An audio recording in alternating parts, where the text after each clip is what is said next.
తెల్లవారితే చక్రవర్తి అయి రాజ్యమునేలే రామయ్య తండ్రి మాటకై పదవిని బదలి అడవులకేగెనయా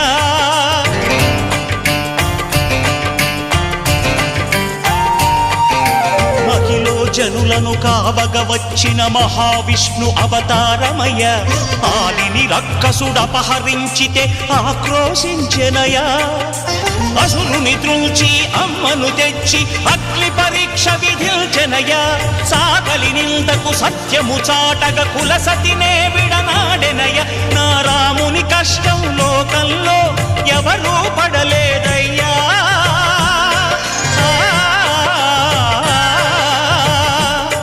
నా రాముని కష్టం లోకంలో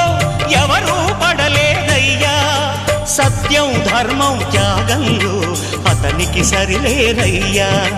కరుణా హృదయుడు శరణను వారికి అభయమొసగునయ్యా